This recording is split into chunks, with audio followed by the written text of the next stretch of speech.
Good morning, it's Dara Delaney here from Netfort. So just before we start, I've got Mikkel here from Draware. He's just going to give a brief introduction to this morning's demo. So Mikkel, do you want to say a few words? Yes, sure. I will do this in Danish. God morgen og velkommen alle sammen til det her kombinerede Netfort og Draware webinar. Vi har planlagt det sådan, at vi giver en kort brief af, hvordan LANGuard fungerer, og I er velkomne til at stille spørgsmål til det. Jeg ved, at en del af jer er vi i kontakt til allerede omkring Netfort. Webinaret bliver optaget, så I har mulighed for at få et link senere og kunne se det igen, hvis I ønsker det. Og ellers har I nogle spørgsmål omkring det her, er I velkommen til at byde ind enten på mailen eller på chatten her, eller efterfølgende tage fat på mig. Og med det så vil jeg ikke sige mere, så vil jeg give ordet tilbage. Derek, then it's back over to you. Thank you. So, take a look at our agenda here this morning. I'm just going to give you a quick introduction to foretager and our main product, which is called LANGuardian. The main part of today is going to be a demo. I'm going to look at some common customer use cases. So I've got 4 here, which identifying suspicious traffic patterns, bandwidth issues getting to the root cause of what we call metadata, monitoring for ransomware and other security threats, and then focusing on users, servers, applications, so the operational type problems that some of you may have. We'll also take a look at how you can integrate LANGuardian with SolarWinds products. It is that anybody with SolarWinds products, it's a very popular option. And we'll have a questions and answers session at the end. So if you do have a question, there's a chat panel in your GoToMeeting app. So if you just type a question in there, try and answer it straight away, or we'll come to it at the end. This morning's webinar will be recorded as well, so we'll get links out to you after the webinar. So moving along, so Netfort as a company, we've been around a while. We've been around since 2002, and our headquarters is in Ireland. We have customers worldwide, various different network sizes, from 100 users up to tens of thousands of users. We have a main product which is called LANGuardian. And what is it? Well, it's a network traffic analysis and visibility solution. So if you want to get a deeper look into the traffic flow in and out of your network, then it's an ideal tool. You can build a single real-time and historical view. So this is not a tool that you have to be looking at all the time. It will capture traffic information from your network, capture user information, application information, and store it in its long-life database. So it's ideal if you want continuous capture, retail network security, and operation intelligence. Now it's a software solution, so this is something you can install on virtual machine, you can install it on a standalone system. It doesn't require any operating system, everything is included, and it doesn't require agents or clients. So if you want granular visibility everywhere, this is what you need. And why do you need it? Well, if you want to enable faster detection and response for performance issues, slow networks, slow servers, or suspicious activities like viruses, malware, things like ransomware. We're also, what we do is we take the information that Wireshark captures, but we make it readable, so you don't have to go through packets of data. We make this very readable, very graphical. Lots of names like application names, lots of images and graphics, so it's much easier to use this than tools like Wireshark. And it's rich data, so if you've come across tools like NetFlow or ICMP based tools, what you'll see today is a lot more detail, not just IP addresses. You'll see file names, website names, SQL queries, so what we call metadata, and that's ideal for forensics, and we retain it for long periods. Now, how does it fit into a network? Our primary data source is a span or mirror port. Now, this is a very simple network. We have our LANGuardian installed. In my case on a physical server, but as I mentioned, you can put this as a virtual machine as well. We've got two network cards. One is management, just like a regular server, give it an IP address. But the red connection here, which is a standard Ethernet port, is the important one. It's the monitoring port or span port. So as traffic moves around this network, or traffic goes to and from the internet, we receive a copy of that and we analyze that traffic. So this is not inline. This will not slow down your network. This is using a feature that you'll get on all managed switches, which is a span or mirror port. The only piece of data we don't capture from the span or mirror port is usernames. If you want usernames, we get that from Active Directory. So this could scale up if you've got a large network. We can have multiple sensors, but we've always, no matter what network it is, we'll always come up with a solution to meet your requirements. So let's go and have a look at it, show you a couple of use cases. The main interface is web-based, although you can also get alerts. So for example, if we detect a virus on your network, you can be notified immediately. And we'll take a look later on how you can access information via SolarWinds. Our dashboard has got a couple of elements. We've got our web interface, a couple of elements. We've got these dashboards, we've got a search facility, and we've got a reporting menu. So as I said at the start, a couple of use cases. First one is, how can I show me how we can figure out what's any suspicious traffic on my network? What's happening on my network? Well, here we have a trend graph, and you see these trend graphs in many different types of network tools out there. So we have a spike here, possibly maybe suspicious, but we've an increase in traffic on my network. So to analyze this, we simply click on that peak, and we can see here what applications are in use. So for example here, I've detected that somebody's using BitTorrent. From here I can simply drill down and get to the source. For file share traffic, it's a better example here. So here's the actual file servers people are connecting to. Drill down again. And this is where the metadata comes into play. Here we can see the actual file names that people are accessing. So that file share traffic is made up of these file names, and you can see mostly JPEG, some databases. And if you need the username, that can also be got. We can see the username here and what files are being accessed.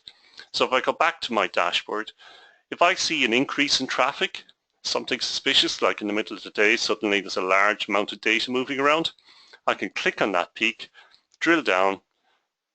Let's pick on HTTP traffic, for example. Or and you can see the actual, in this case here, it's Windows updates from Microsoft, somebody's using Dropbox, and you can drill down further and get the client, and third click will give me actually, in this case, the patches that this client is downloading. So a suspicious peak in traffic on your network, you can click on it and drill down.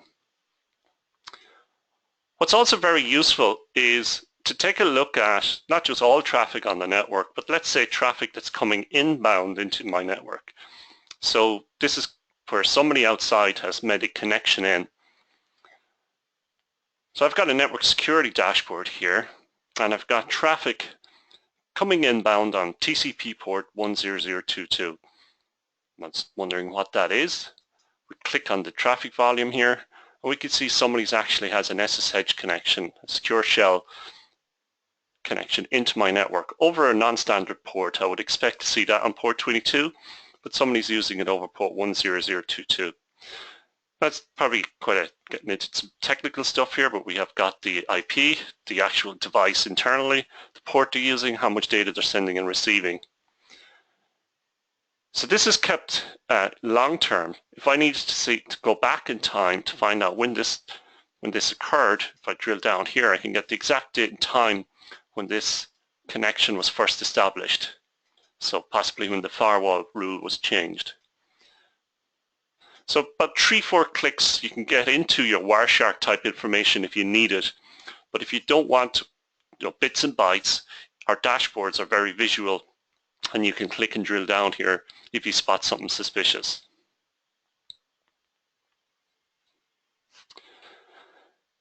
If any of you have remote sites, LANGuardian can be customized to show traffic and network use on your WAN links.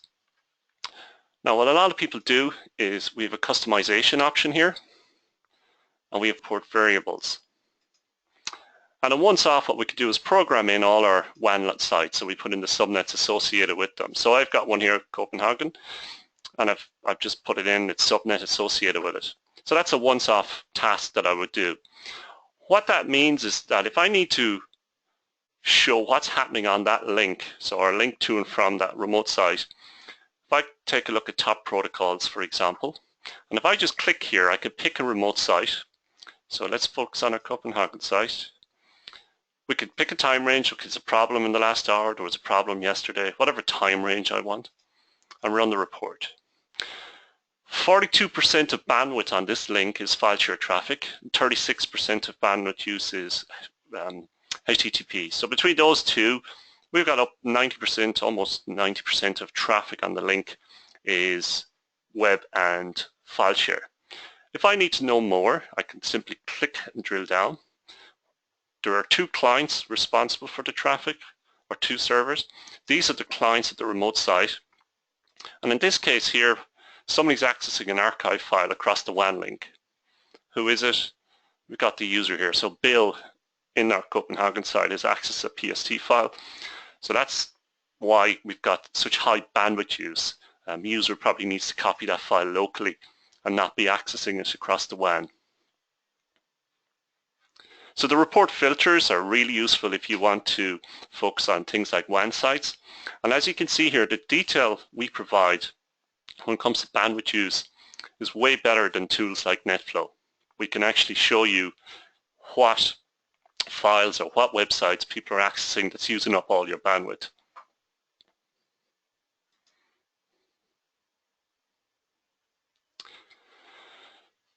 So if we move on, we'll take a look at some security issues. A very, I suppose, topical one at the moment is something like ransomware. Ransomware has many variants.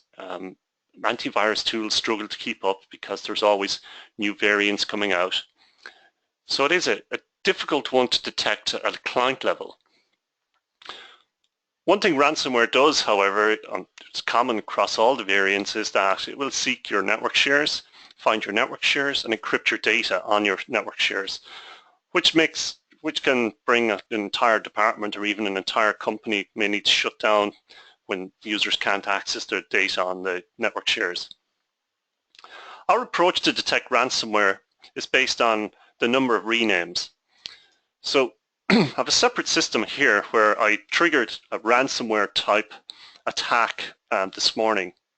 So all our customers, they've configured this ransomware monitoring dashboard. Very, very simple. What it's got is a trend graph here which shows how many files are being renamed. So in my case here, this morning at 8 o'clock, we had an attack.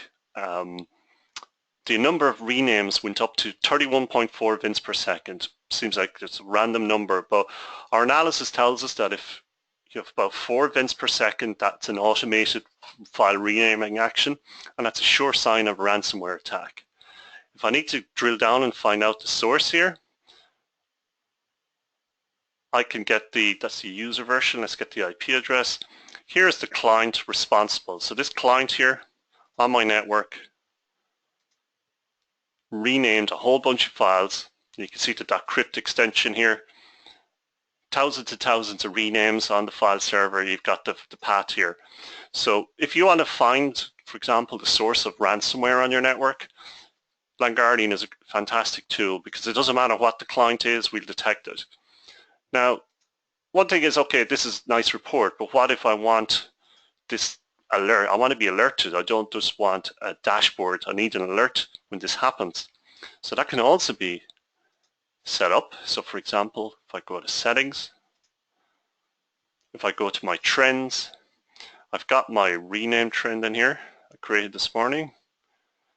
Just find it here. find your action trend, click on the alarm here, put in the 4 events per second, just call it ransomware. Let's call it a ransomware attack. So 4 events per second, send an email and save that off. So what will happen now is, should the number of renames on my network increase, the IT team is immediately notified with the source IP address, and they can click on that and come to our dashboard and get that client, get it off the network. We can also provide the MAC address of that client. So if you need to, for example, get the MAC so we can find it on a switch port, we can, let me just get the, scroll back here in time, we can also get the MAC address of that device so that we could pull it off the network, trace it on a switch and get it off the network. So we've got a username, MAC address, IP address, actions, everything you need to find that client and get it off the network. That's very popular with our customers at the moment. We've had some great feedback that this is really helping them to contain and save the amount of time that goes into investigating ransomware attacks.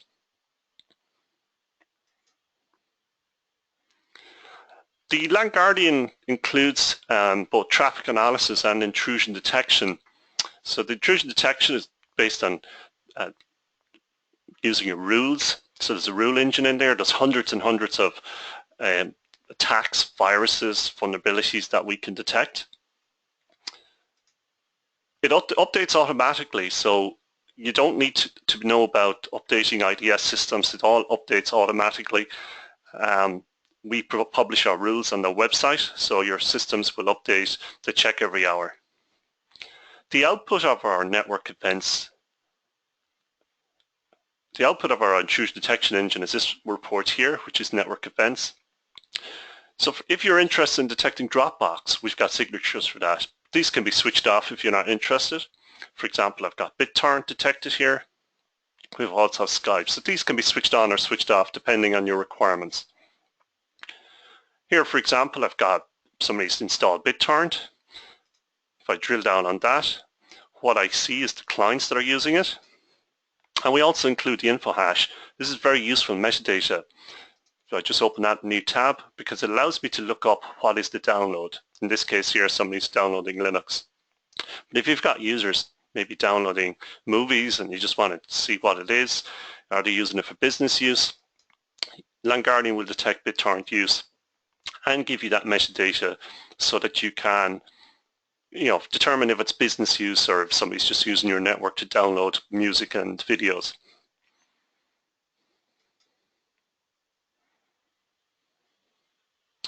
Okay, so let me just quickly go back.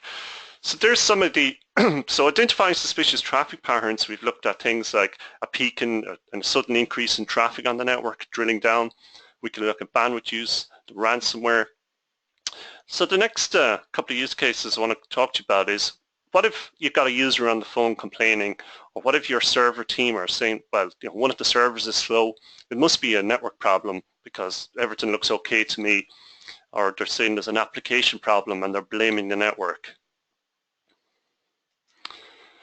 So in that case, we've got this search facility at the top because the search allows us to focus in on something, a server, maybe a username, or maybe somebody deleted a file. So we can actually filter out the information depending on what you want to troubleshoot. So let me give you an example. Somebody's complaining, okay, the server's slow, what's happening? If I type in the IP address,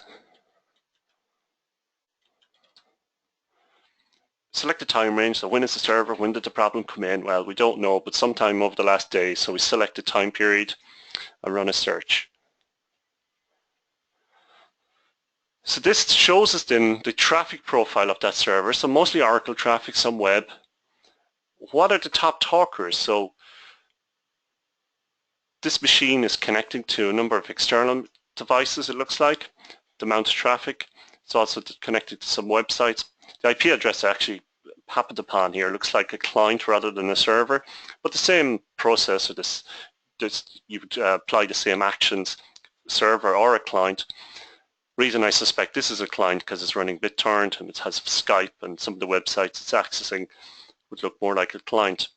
So this machine here, you can see the traffic profile, any events it's triggering, what are the top connections to that server,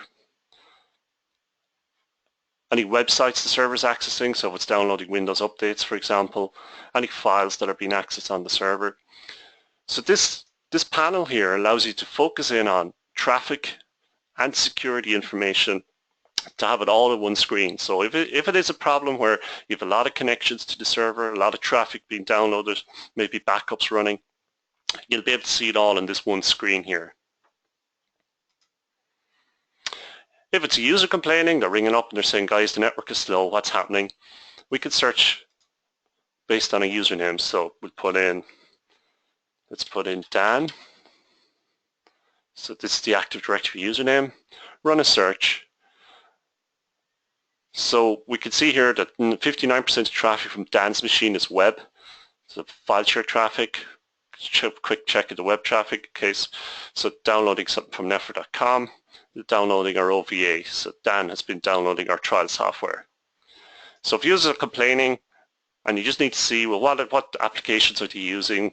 Maybe it's something going on in their machine that they don't know about. You can focus in on their username and see what's happening.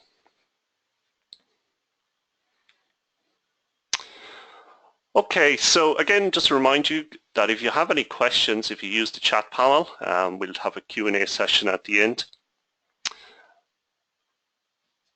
What I want to show you next is our SolarWinds integration. As I understand, many of you may already have SolarWinds products, and this is an interface that you would be familiar with. Now, the version I have here is not the latest one, but the integration works very much the same with the current version of SolarWinds Orion, whether it's NPM or SEM, whatever tool it is. But if it's based on the Orion platform, the integration will work. Now, what we mean by integration is, for example, you may have dashboards set up on your SolarWinds.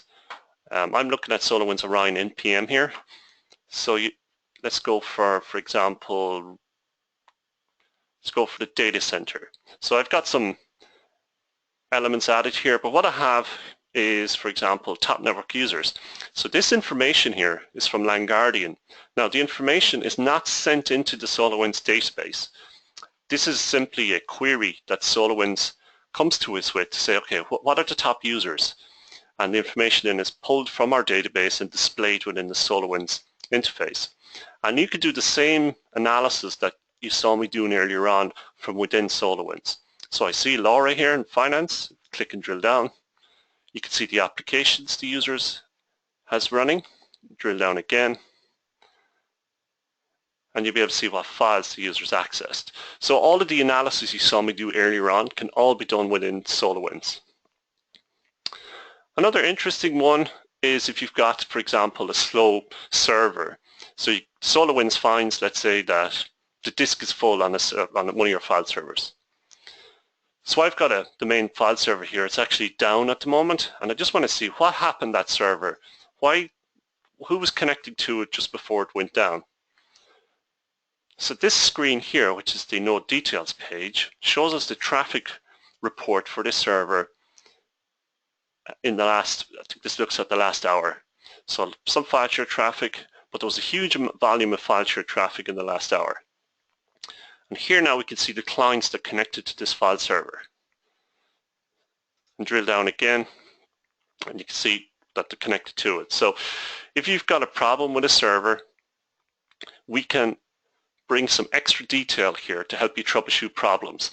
And again, it's all done through the SolarWinds interface.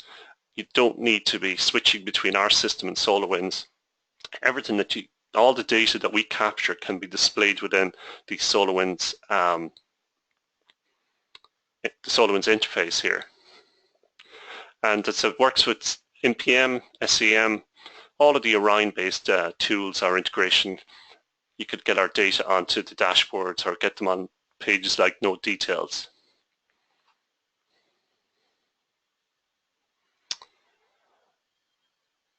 Okay, so just looking here, I've got a question just come in. Got somebody asking about denial of service attacks. I suppose they've Just wondering what can we report on. Denial of service attacks, a lot been in the news recently.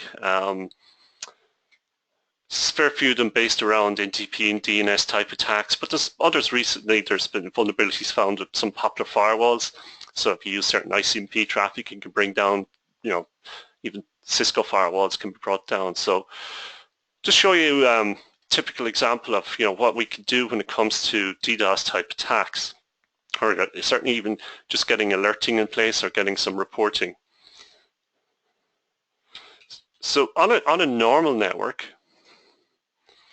just run this here, what did I say, normal.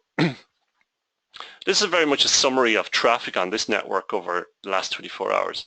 Most traffic is TCP, 92%, and we've got UDP traffic at 7%. So TCP type connections over 90%.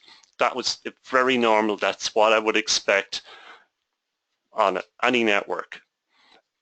If there's any type of UDP or any type of DDoS attack using protocols like NTP or DNS, UDP traffic will increase. So the percentages here, in fact, you may even have more UDP traffic than you would of TCP traffic. So we can report on that, and we can generate alerts if the amount of UDP traffic on your network increases. So that's a sure sign that there's a DDoS attack on the way. And if you want to find out what type of traffic is hitting your network, you can drill down and find out what ports it's using, what systems are being targeted, so you can then take the appropriate action.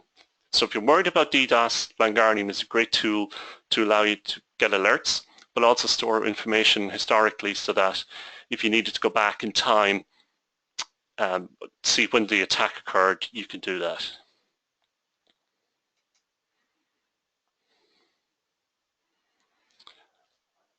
Okay, so just the second question here. We saw some file names in the reports earlier on, so somebody's asking about, could we find out who deleted a file, or get to the source of, somebody deletes a file, find out who that is. Yes, we can, but the easiest way to do that is to use the search feature we looked at earlier. For example, we put in the name of the file, try to think of one, so let's put in budget. Okay, so run a search. So we find a lot of information relating to, let me just extend this one here. So we found a number of files here where it mentions budget. The file in question we want to take a look at is this one here with missing. And let's drill down and see what's happened here. Probably picked a bad example. This file wasn't deleted, but if this file was deleted, you'll see the action in here. You got the user, the client. In this case, the file was created, written to, and read, and you got the date and time. Let's see if I can find one that was deleted. Yeah, here's a better example. So in this case here, this budget forecast 2010 document was deleted by Robert at 23:17, in the middle of the night, well, not quite the middle of the night, but very late in the evening. So you've got an audit trail here. If somebody deletes a file, you quickly find out who it was. And what's significant with this is the user may have a copy, so that we can ask the user to put it back on the network, so we don't need to go to tapes, we don't need to restore the file. We can get it off the user themselves. So that's actually quite a popular feature, being able to track who's deleting files and folders on a network. Okay, I don't see any other questions here. So just to talk to you earlier, if you have a large network, maybe a couple of data centers, just want to point out the fact that we can have those remote probes, what we call a remote probe. It's the same software, it's virtual, or you can install it on physical, and they can be installed at remote sites. So, if you have any questions about this, about your network, about the type of switches you use, could it work on your network, feel free to contact our colleagues in Draware. You can contact us on our netfort.com. You'll find some contact information there. But we're all here. We're here to answer your questions. If there was something on your network you weren't sure about, just contact us and we'll help you. If you want to get a trial up and running. And I said our colleagues in Draware happy to help out. Or they'll put you in contact with us. Whatever works best for you.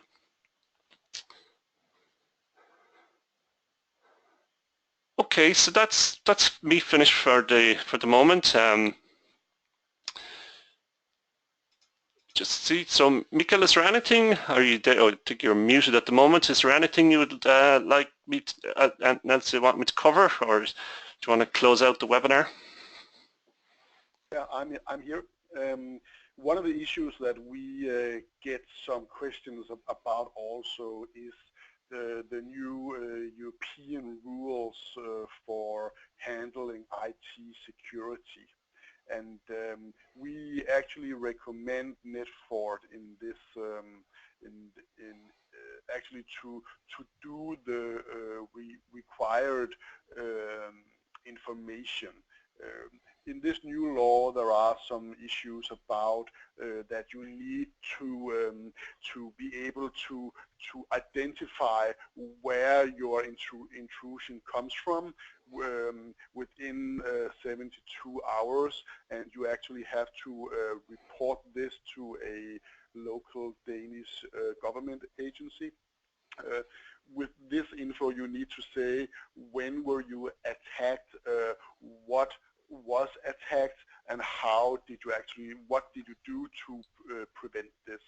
And with Netfort can actually give very good data about this in terms of when this attack actually happened, what was done. Was it files being renamed? Was it copying? Was it deleting users? Whatever. And that will be data that will be sufficient to give away. So if you have any questions about this new European regulation about the IT security, you can of course call us directly, and we will try to help you with these issues. Well, that's more or less what I had for now, I think. Yeah, thanks for that, Mikael. And yeah, just to remind you again, if you want to try this out in your own network, it is available as a trial version. All of the features you saw me use today, they're all enabled on the product. So it's not like you download it and it's just a lightweight version. It's got everything enabled. There are a lot of things I didn't cover today. Things like SQL monitoring, checking what servers are running SSL. If you have issues with certs. Ethernet reports. There's a lot in here I haven't covered today, but there may be more edge cases. But if you do want to download the trial, all of these options are enabled, so you can take a look at users, take a look at any IDS events. It's amazing.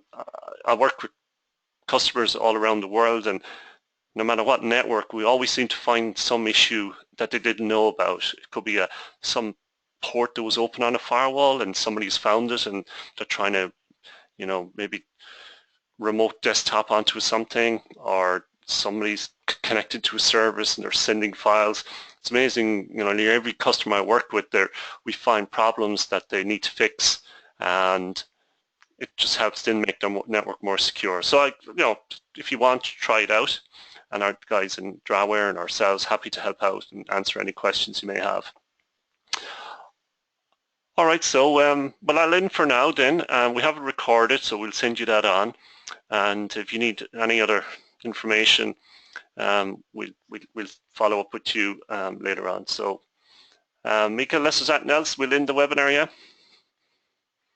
That is fine. Okay. Thank you for all the happy attendees using their time for this. Yes. We will get in touch with you sometime shortly. Okay.